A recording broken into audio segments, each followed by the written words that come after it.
17절에 보면요, 내가 이로 말미암아 나를 여호와인 줄 알리라 라는 말씀이 있어요. 이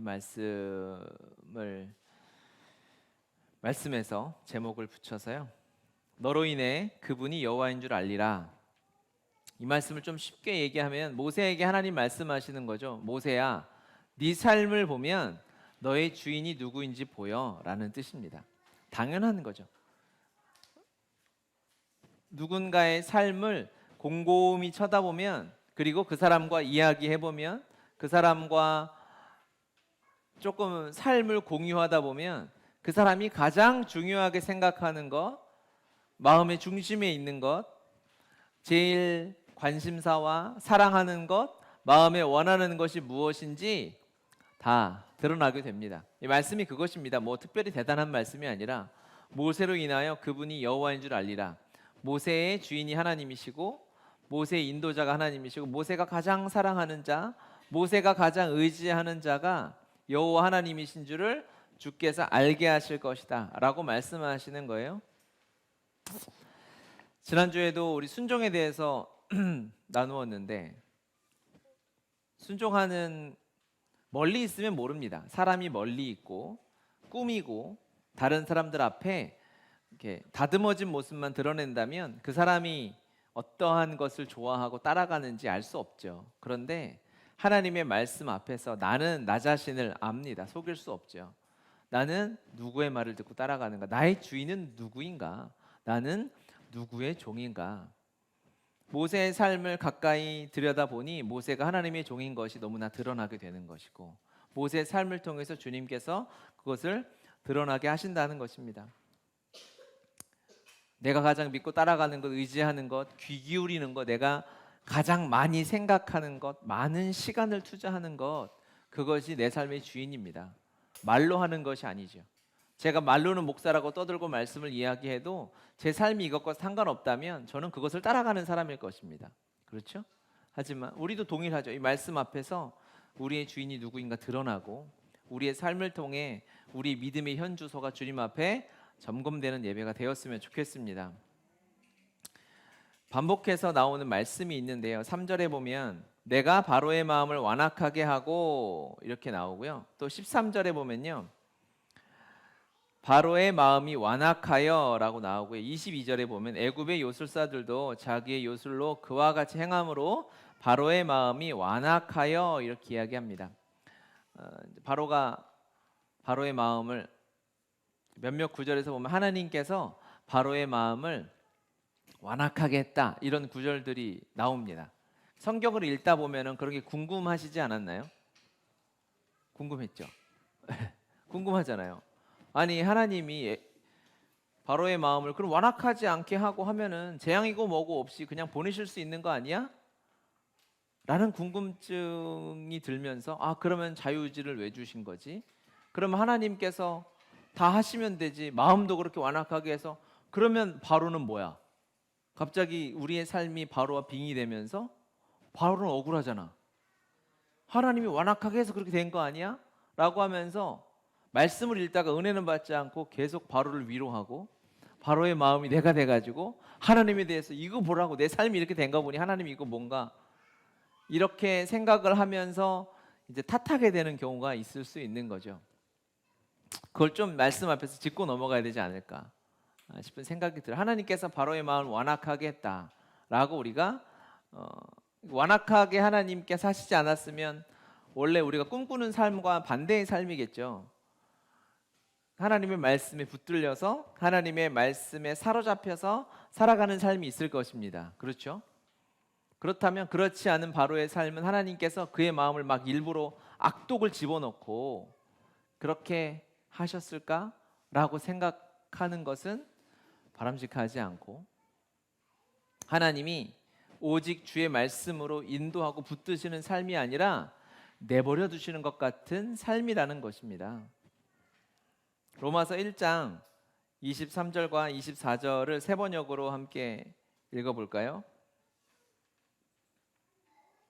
그들은 썩지 않는 하나님의 영광을 썩어 없어질 사람이나 새나 네발 짐승이나 기어다니는 동물의 형상으로 바꾸어 놓았습니다. 그러므로 하나님께서는 사람들이 마음의 욕정대로 하도록 더러움에 내버려 두시니 서로의 몸을 욕되게 하였습니다. 아멘. 네, 여기 뭐라고 나오죠? 잠깐만 한 번만 더. 네. 더러움에 그대로 내버려 두셨다. 태어날 때부터 존재적인 죄인으로 태어나서 모든 인간이 그냥 가만두면 완악하고 완고하고 고집스럽고 내 뜻대로 내 마음대로 내 감정에 충만한 대로 내 감정에 원하는 대로 살게 되어져 있다는 것이에요. 특별히 하나님께서 바로를 막 약올리고 그의 마음을 막 악하게 조정하신 것이 아니라 사실 그렇게 할 이유도 없어요. 모든 인간이 태어나서부터 다 그렇기 때문에. 시편 81편 11절과 12절에도 이렇게 나와 있죠. 같이 읽겠습니다. 내 백성이 내 소리를 듣지 아니하며 이스라엘이 나를 원하지 아니하였도다. 그러므로 내가 그의 마음을 완악한 대로 버려 두어 그의 의미대로 행하게 하였도다. 그냥 하나님이 두신 것. 하나님이 인생에 개입하시고 간섭하셔서 내 삶을 이끌어가는 것이 아니라 하나님이 계획이 있으시겠지만 어쨌든 그 현상만 보면 내 삶에 가까이 계신 것 같지 않은 멀리서 나를 그냥 버려두신 것 같은 삶이 바로 이 바로의 완악한 마음의 상태라는 것입니다. 여러분 지금 하나님이 여러분의 삶을 개입하고 이끌어가고 계십니까? 아니면 그냥 내가 마음도 식어지고 하나님으로부터 떨어져 있는 것 같고 예전 같지 않은 삶, 뭐 말도 안 되지만 하나님과 뭔가 권태기인 것 같은 그냥 익숙함에 있는 것 같은 삶이라면 우리는 우리의 마음이 바로와 같지는 않은가라고 돌아봐야 합니다. 무서운 말씀인 것이죠. 하나님이 바로의 마음을 막 격동시킨 것이 아니라 하나님과 멀어지게 되면 자연스럽게 하나님의 말씀을 듣지 아니하고 우리가 방금 읽었던 시편 81편에 나오는 말씀이 그거지 않습니까? 내 말을 듣지 아니하니 자연스럽게 그의 마음이 완악하게 되었다는 것입니다. 주의 말씀으로 멀어지면요 우리의 마음이 완악하게 됩니다. 하나님과 거리가 멀어지게 됩니다. 기도도 안 하게 되는 것이죠. 기도의 능력을 무시하는 것이죠. 기도를 안 한다는 것은 기도를 무시하는 것입니다. 기도의 능력을 신뢰하면 기도할 수밖에 없죠.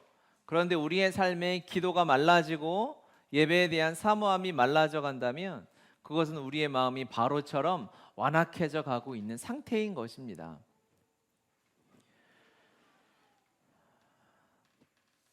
그렇다면 우리 어떻게 해야 할까요?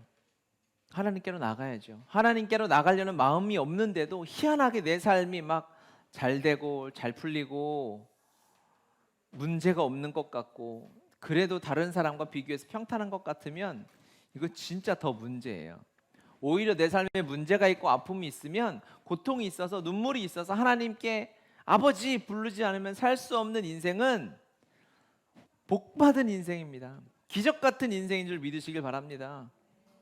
그게 없는데 그냥 내가 예전보다 기도도 안 하고 큐티도 맨날 건너뛰고 스킵하고 막 이러는데도 내 삶이 잘 풀려요. 일이 잘 돼요. 자식도 잘 크고 부모도 걱정 없고 그러면 두 가지 중에 하나죠.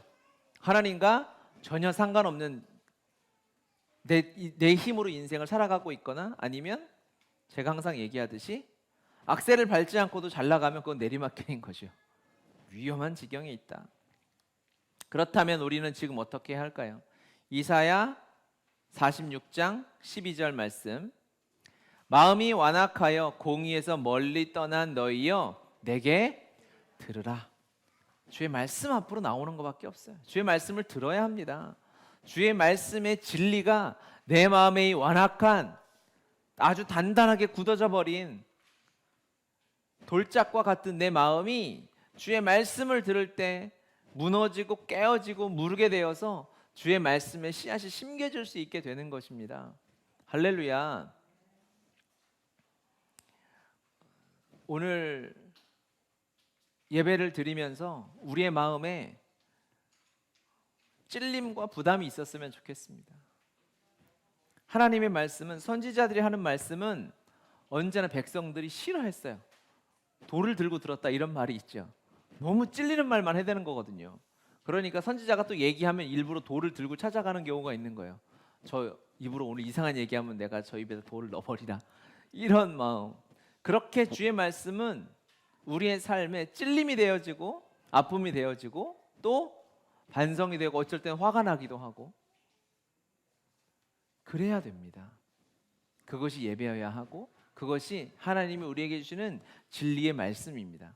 언제나 예배가 편안하고 내 삶의 위로만 되어지고 내가 듣기 좋은 소리만 들려진다면, 여러분, 그런 예배만 계속 드리고 있다면 고민을 해봐야죠. 그래서는 안 되는 것이죠. 주의 말씀이 들려질 때 우리의 삶에서 완악한 마음이 떠나가고, 때로는 주의 말씀이 나를 부담스럽게 하고 나를 힘들게 한다 할지라도 그 말씀을 듣고 우리의 삶이 주 앞에서 새로워져야 할 줄 믿습니다. 하나님의 기적이 일어나는 것이죠. 이제 지팡이와 이 뱀은 그 당시에 이제 이집트의 권위를, 왕권을 상징하는 것인데, 하나님의 권위가 인간의 왕의 권위를 이제 잡아먹고 이제 앞으로 이 예시인 것이죠. 그리고 첫 번째 기적이 이제 첫 번째 재앙이 일어나게 됩니다. 그것은 나일강이 피로 변하는 사건이죠. 그 재앙 앞에서 모세는 나일강이 피로 변하는 모습을 보면서 다른 어떤 사람들보다 이 바로와 모세는 계속 대비되는 거예요. 바로는 그 앞에서 마음이 완악해지지만 모세의 마음은 어땠을까요? 그 나일강은 자기가 살아났던 곳이죠. 자기가 건짐을 받았던 곳이죠. 자기의 생명을 선물로 받았던 곳이 바로 그곳입니다. 그곳이 다시 피로 변하는 것을 보면서 모세는 더욱 겸손해졌을 것입니다. 시간이 갈수록요, 모세는 겸손해집니다. 날이 갈수록, 나이가 들어갈수록, 주름살이 하나하나 들어갈수록, 하나님이 기적을 경험해 갈수록 모세가 교만해지지 않아요. 놀라운 거 아니에요, 여러분? 진짜 놀랍잖아요. 모세가 하는 일이 지금으로 치면은 손 대는 것마다 기적이에요. 무슨 마이다스의 손인 거죠. 너무 잘 되고 사람들이 경외하고 사람들이 막 따라오고 홍해가 갈라지고.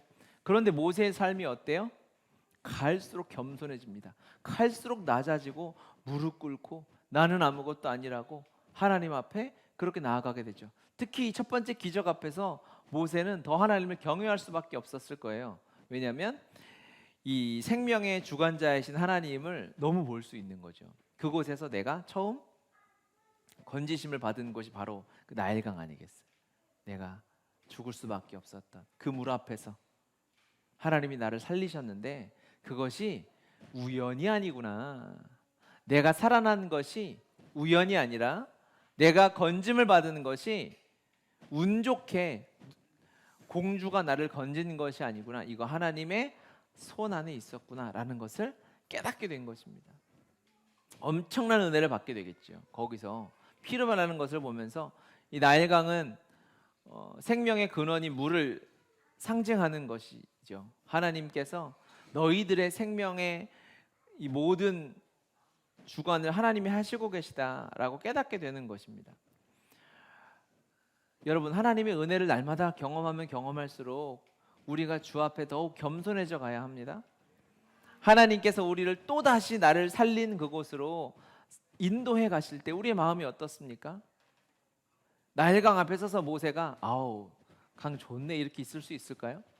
내가 살아난 곳 앞에 내가 죽을 수밖에 없는 존재였는데 나를 살리신 그곳에 섰을 때 모세의 마음에 일어나는 하나님을 향한 경외함이 얼마나 대단했을까요?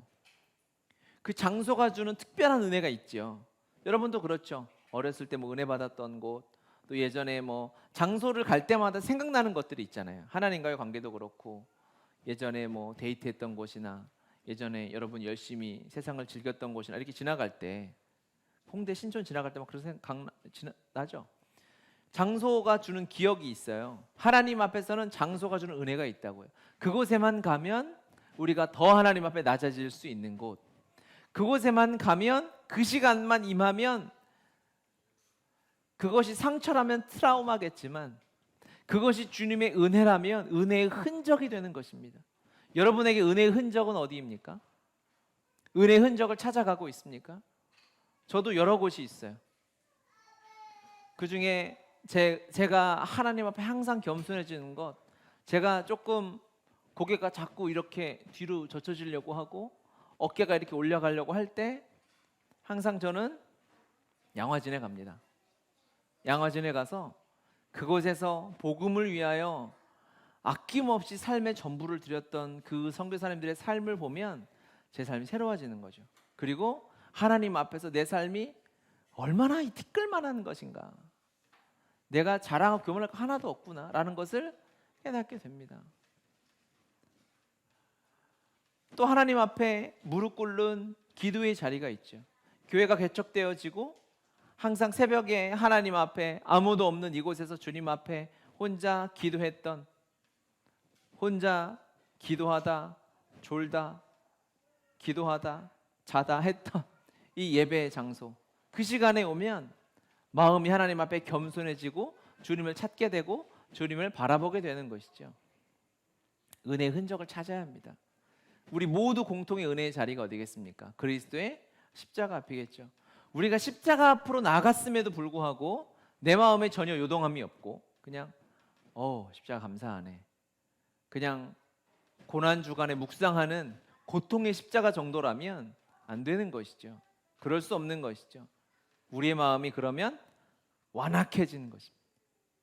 십자가 앞에 나가섰을 때 주님이 우리에게 십자가를 다시 보여주시고 십자가로 우리를 초대하실 때 우리의 마음이 어떠한가?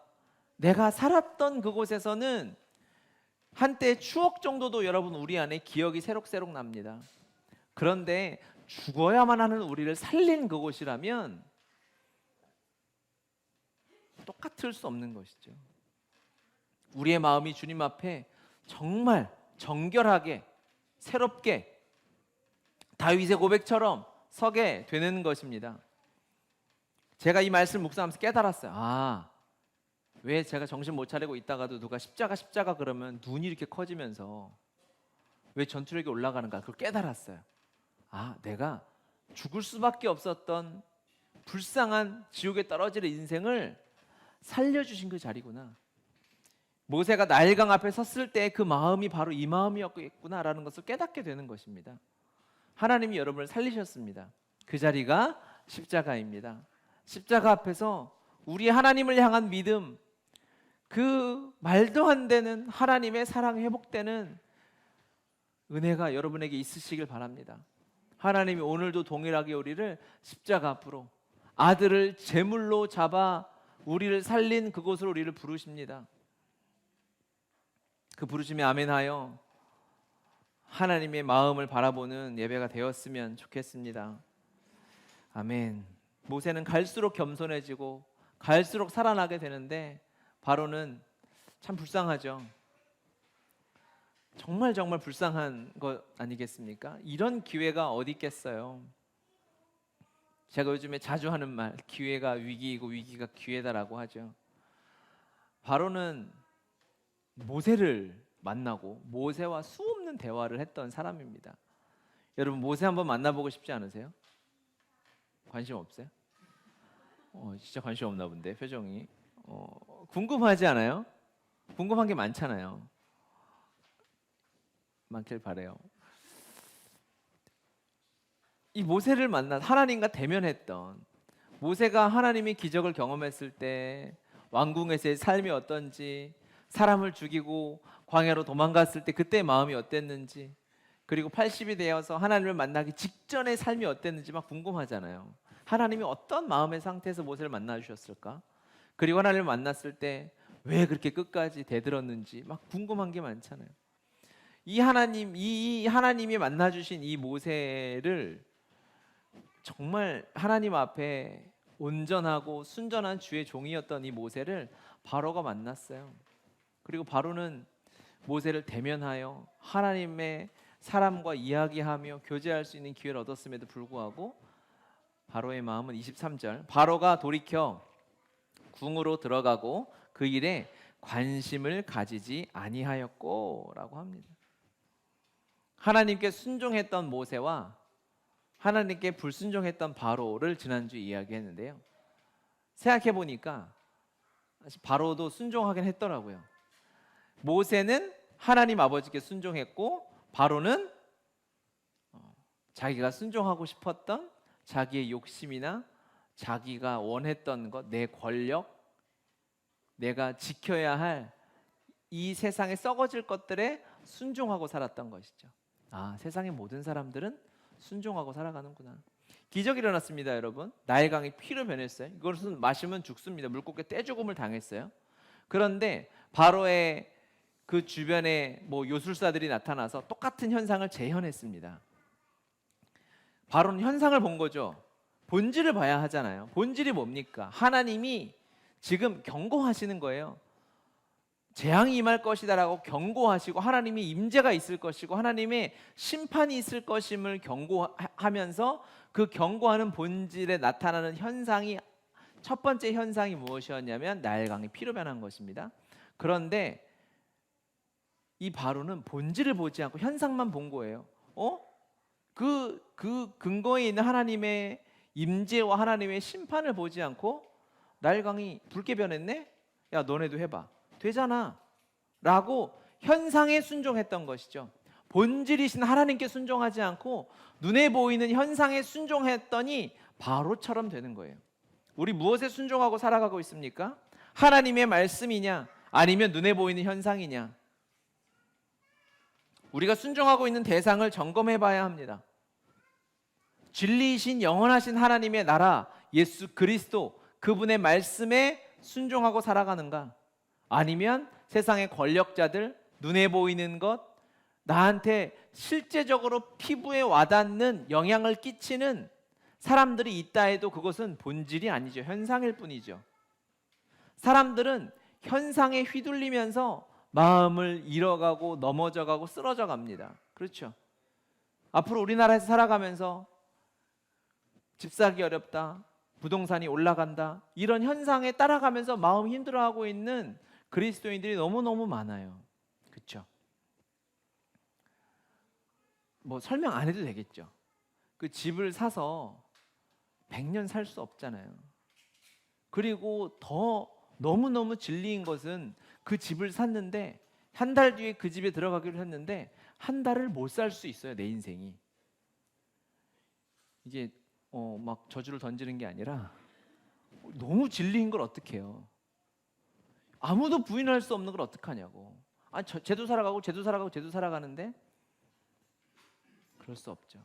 하나님 앞에 누가 주님 앞에 먼저 서게 될지, 이 땅의 집이 아니라 영원한 하나님 나라의 천국 집에 누가 먼저 들어갈지 우리 알 수 없잖아요. 이 땅의 부동산이 그렇게 비싸고 중요하다면 우리의 천국 집은 안녕하십니까?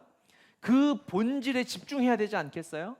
이 땅에 내 통장의 잔고가 얼마인지가 그렇게 중요하면 내가 하나님 앞에 쌓아놓은 상급이 얼마나 지금 잘 쌓이고 있는가, 내가 책망받을 것이 있는가 없는가, 이 본질에 집중해야 되지 않겠습니까? 그렇죠. 영원할 것을 바라보며 살아가야죠. 영원하지도 못할 것을 바라보면서 살아가겠습니까?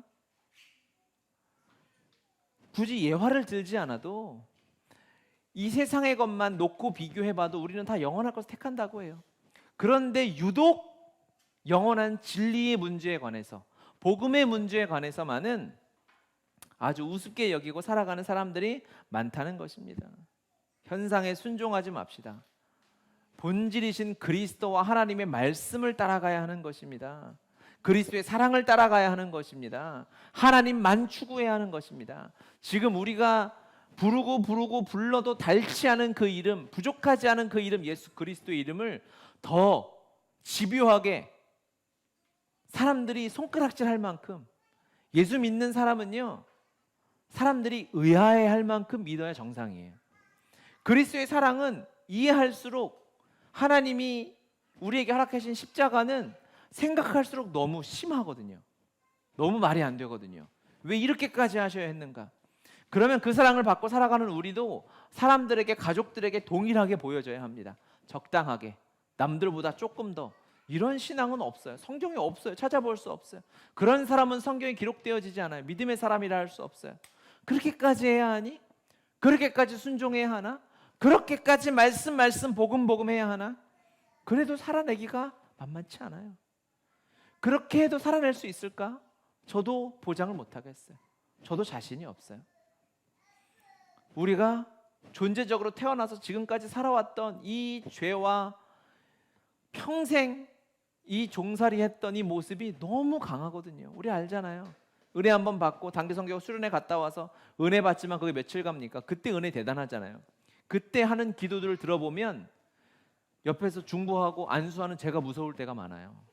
얼마나 기도를 세게 하고 주님, 와 진짜 이렇게만 기도하면 주님 진짜 내일 오시겠다 싶을 만큼 하는데 며칠 가냐고요.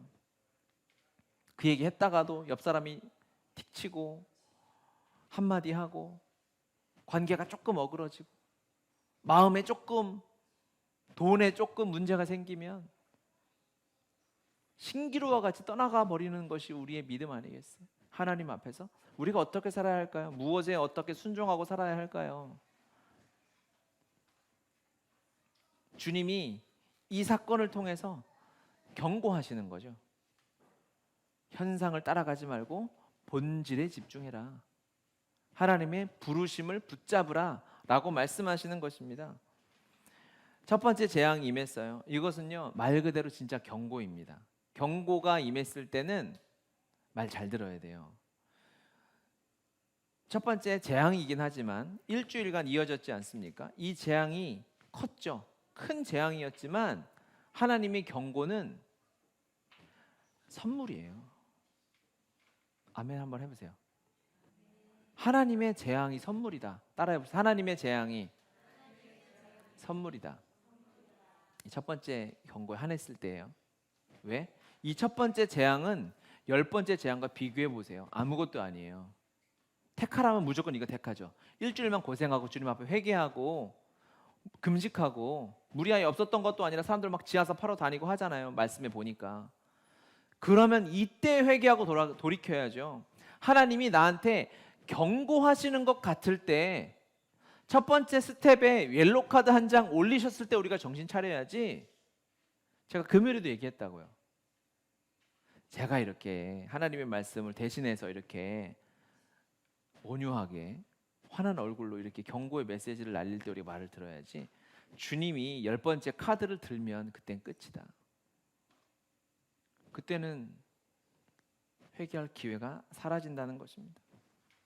이 코로나 시대에 우리가 계속 2년 동안 나누고 있죠. 하나님의 경고가 아닐까? 그리스도인들에게 한국 교회에 주는, 내 신앙 생활에 주는 하나님의 경고장이 아닐까라고 우리가 하나님의 경고를 받아들이고 있죠. 여러분 여기서 돌이켜야 됩니다. 여기서 다시 일어서서 십자가 앞으로 돌아가 그리스도와의 첫사랑을 회복해야죠. 여기에 안주해서 아이고 이제 세상이 이렇게 흘러가는구나. 하나님을 보지 못하고 현상만 쳐다보고 있으면 본질이신 주의 경고의 말씀을 다 잃어버리게 된다는 것입니다. 어떤 경고이겠습니까? 우리가 종교인으로 살아가고 있는가 아니면 정말 주님을 경배하는 자로 살아가고 있는가에 대한 정확한 경고 아니겠습니까? 그렇죠? 우리의 예외 현주소가 어디였는가를 점검하게 되는 것이죠. 상황이 바뀌었을 때 내가 주님을 찾는가? 영혼들을 섬기는가? 교회 공동체를 바라보는가? 아니면 두려워만 하고 있는가? 게을러져 나태해지고 있는가? 지금 정신 차리고 하나님의 경고를 하나님의 복으로 받아들이시는 은혜가 있기를 바랍니다. 아멘. 상상을 해봤어요. 성경에 나와 있지 않지만 이제 흐름이 있잖아요. 성경에 있는 건 아니에요. 이거를 짤로 해가지고 이단 만들지 말고. 애굽 백성들 중에는 이 그래도 재앙들이 임하는 것을 보면서 유대인 편에 붙는 자들이 왠지 있었을 것 같아. 그랬을 것 같지 않아요? 이 애굽의 모든 백성들이 다 끝까지 이 유대인들을 거부하고 이스라엘 백성들을 거부했을까? 그러지 않았을 것 같아요. 하나님께서 보여주셨거든요. 이스라엘에만 비춰주는 빛이 있었고 이스라엘만 피할 수 있는 하나님의 은혜가 있었다는 거죠.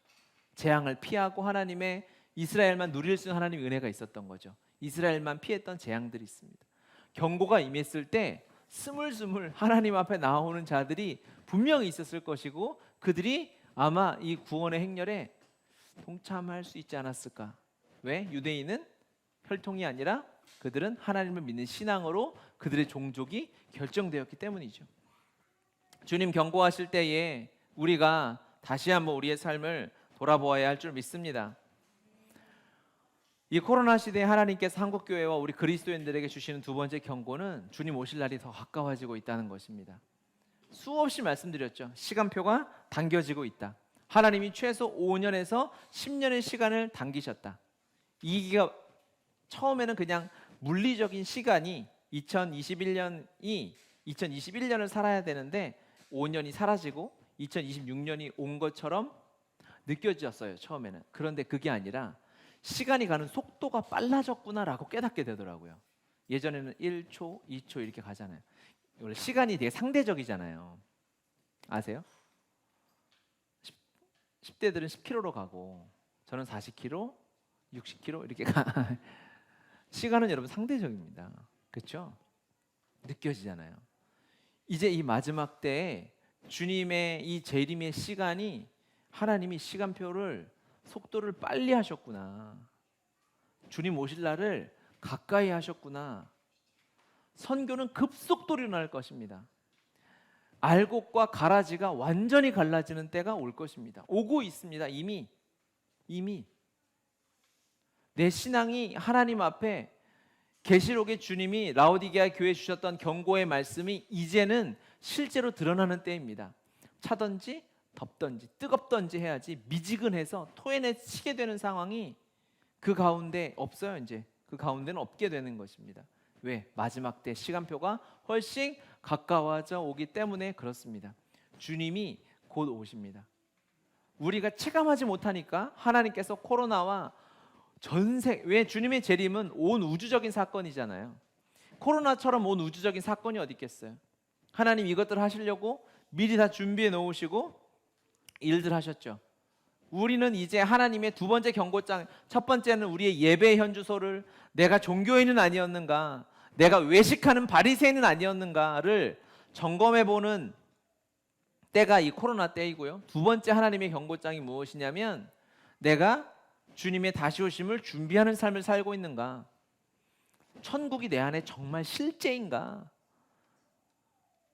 하나님 나라가 내 안에 임하여 있는가, 그것을 점검하고 그 하나님의 나라를 기다리는 때를 우리가 살라고 하나님께서 경고의 말씀을 주신 것입니다. 사도행전 1장 10절과 11절 보면 올라가실 때에 제자들이 자세히 하늘을 쳐다보고 있는데 흰옷 입은 두 사람이 그들 곁에 서서 이르되 갈릴리 사람들아 어찌하여 서서 하늘을 쳐다보느냐, 너희 가운데서 하늘로 올려지신 이 예수는 하늘로 가심을 본 그대로 오시리라 하였느니라. 아멘. 제자들은 궁금했어요. 왜? 이전에 제자들이 물어봅니다. 6절 7절에 보면 그들이 모였을 때 예수께 여쭈어 이르되 주께서 이스라엘 날 회복하심이 이때니까 지금입니까 언제입니까 주님? 그랬더니 이르시되 때와 시기는 아버지께서 자기의 권한에 두셨으니 너희 알 바 아니요. 너희가 알 바 아니다. 나도 모른다. 하지만 너희가 예수를 하늘로 간 본 그대로 오실 것이다. 이 말씀이 그 당시에 제자들에게 어떻게 들렸냐면요, 아, 주님이 곧 다시 오시겠구나. 본 그대로 오시려면 내가 살아있을 때 오시는 거 아니에요. 죽으면 볼 수가 없잖아요. 아멘이죠. 이 말씀은 실제로 하나님이 제자들을 속이려고 주신 게 아니라 정말 주의 마음은 그랬어요.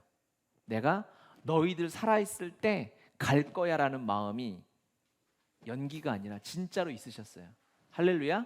그게 주의 마음입니다. 그런데 아직 구원하지 못한 불쌍한 영혼들이 있기 때문에 아버지의 오래 참으심과 긍휼의 본성이 작동해서 지금 기다리고 계시는 거죠. 아직 예수 그리스도를 만나지 못하고 구원받지 못한 불쌍한 여러분이 알고 있는 그 영혼들을 주님이 너무 사랑하시기 때문에 주님께서 오래 참고 계시는 것입니다. 이 말씀의 본 의도는 무엇이냐면 주님이 정말 너희들이 살아있을 때 내가 재림할 거야 라는 하나님의 뜻이 담겨 있었다라고 저는 믿어요. 그렇게 믿는다고, 이게 써 있는 게 아니라 그렇게 믿는다, 이게 심정적으로 받아들여진다는 거죠. 주님의 마음과 재림을 완성하고 싶으신 하나님의 열정을 보니, 우리가 찬양했잖아요. 주님 사랑의 열정 끝없이, 그 사랑의 열정을 보면 주님이 야 내가 2000년 있다 갈 거야 라는 말을 제자들 속이려고 나중에 갈 건데 금방 갈 수도 있어 이렇게 속인 게 아니야. 이렇게 한 게 아니야. 요한계시록 22장 12절 보면 보라 내가 속히 오리니 내게 줄 상이 있어 각 사람에게 그가 행한 대로 갚아주리라. 아멘. 20절도 읽겠습니다. 같이 읽겠습니다. 이것들을 증언하시니가 이르시되 내가 진실로 속히 오리라 하시거늘 아멘. 주 예수여 오시옵소서. 아멘. 이 천국 소망이 있었기 때문에 제자들은 사도로 살아낼 수 있었어요. 이 천국이라는 가치에 모든 것을 쏟아붓고 삶을 바치고 생명을 바쳐서 살아갈 수 있었던 것입니다. 여러분 이제 보십시오. 계시록에 믿는 자들이 고난받고 힘들고 어려워하는 시대가 더 올 것이라고 말하거든요. 지금도 어렵죠. 예수 믿고 직장생활 하는 거 어렵지 않아요? 그거 자체만으로도 어려워요. 적당히 썬데이 크리스천 말고 정말 예수님 말씀대로 마음대로 부르심 따라서 직장생활 하려고 하면 어렵습니다. 더 어려워지는 시대가 될 거예요. 그것을 돌파할 수 있는 힘, 가정에서 어렵습니다. 사람들 사이에서 어려워요. 예수님 때문에 믿음을 가지고 있다는 것 때문에 어려워지는 시대가 오고 있는데 그것을 돌파할 수 있는 힘은 무엇이냐면 천국 소망인 거예요. 다시 오실 예수 그리스도인 거예요. 그 소망이 없으면 우리는 이 세상의 아픔과 고통을 이겨낼 재간이 없어요. 유일한 힘이 무엇이냐? 하늘 소망인 거예요. 천국 소망인 거예요. 다시 오실 그리스도이신 것입니다. 아멘. 명절을 지나면서 제가 존경하고 사랑하고 친한 목사님이 둘째 아이를 잃으셨어요. 아이가 6살인데 아이가 너무 아프다고 하고 8시간 만에 갑자기 천국에 갔어요. 이해가 안 돼요. 월요일 아침에 그 소식을 듣고 저는 이번 명절이 약간 이중인격처럼 산 것 같아요. 정신분열처럼. 한쪽은 계속 멍하고 왜 이런 일이? 어떻게 이런 일이? 여러분 그 일이 내 눈앞에 닥친다고 생각해 보십시오. 사랑하는 지체들이 그 목사님을 사랑하고 저하고 교제했던 많은 지체들이 전화해서 왜 목사님한테 그 일이 일어나야 되냐고, 저희 집 말고 그 어려움을 당하신 그 목사님에게 왜 그 일이 일어나야 되는지 모르겠다고 하면서 울더라고요. 저도 모르겠어요. 나중에 하나 주님이 알려주시겠죠. 이 어려움을 어떻게 이겨낼 수 있을까? 답은 하나밖에 없어요. 아무리 성경을 찾아보고 제가 만남 복음과 경험을 다 동원해 봤을 때 다시 만날 그리스도와 천국 소망 말고는 어려움을 이겨낼 방법이 없겠더라고요. 그러면 다른 어려움은 다른 걸로 이겨낼 수 있을까? 이 세상의 돈 문제는 다른 돈으로 해결할 수, 이것이 현상이구나. 현상에 집중할 때 이런저런 세상의 해법들이 엄청나게 많지만 진정으로 궁극적인 해결은 모든 문제 해답이 예수 그리스도요. 모든 문제 해답이 다시 오실 예수 그리스도가 되어야만 우리가 하나님을 바라보고 살아갈 수 있는 것이구나 라는 것을 깨닫게 되는 것입니다. 여러분 이것에 집중해야 할 때입니다. 하나님의 경고입니다. 여러분 이거 놓치잖아요? 그러면 즉 내 안에 천국이 임하여 그리스도 함께 살고 예수면 충분하고 내가 지금 죽어도 전혀 부담 없이 주님 영광 하늘 보좌에 올라갈 것이라는 절대 믿음을 가지고 있지 않으면 작은 티끌 같은 문제로도 내 마음이 그냥 산산조각 나는 거예요. 그냥 쓸려가는 것입니다. 그 시대를 우리가 살아가는 거예요. 그 박해와 핍박이 올 것입니다. 죽음의 문제뿐 아니죠. 죽음은 당연히 그거겠죠. 돈 문제, 사람 관계 문제, 재정 문제, 이사 문제, 결혼 문제, 자녀 문제, 부모 문제, 건강 문제 다 마찬가지입니다. 모든 해답 되신 예수 그리스도로만 결론이 내려져야 돼요. 다시 오실 주님만이 내 인생의 해답이구나. 그것을 위해서 살아가는 것이 내 인생의 부르심이구나 라는 것을 바라봐야 하는 것입니다. 저는 주일을 하잖아요. 여러분들도 주일을 하고, 그렇죠? 오해하지 마시고, 그렇죠? 제가 하나님의 일을 하면서 설교도 잘 해야 되겠죠. 잘하고 싶어요. 기도 좀 해주세요. 잘하라. 성도들 잘 섬기고 싶어요. 그렇죠? 그런데요, 여기에만 집중하고 있으니 안 되겠더라고요. 하나님이 기뻐하시는 일이 아니더라고요. 목사가 교회 일 하는데 이것만 해서는 안 된다라고 주님 말씀하시는 거예요. 주님 뭘 해야 되나요? 나를 바라보라. 다시 오실 예수 그리스도를 바라보라. 안 될 수 있죠. 사람이 하는 일인데. 교회가 잘 안 되고 사역이 잘 안 되고 학교가 잘 안 되고 그럴 전혀 상관없어요. 그건 주님 소관의 일이고 내가 책임지고, 책임도 물론 성령이 지시는 거지만 내가 더 집중하고 내 신경과 내 에너지를 오롯이 쏟아야 할 것이 무엇인가? 주의 말씀과 예수 그리스도와 하나님 나라와 천국과 다시 오실 주님이시라는 것, 이것에 여러분 결론 내려주시길 바랍니다. 우리 함께 찬양하고 기도했으면 좋겠는데 마지막에 했던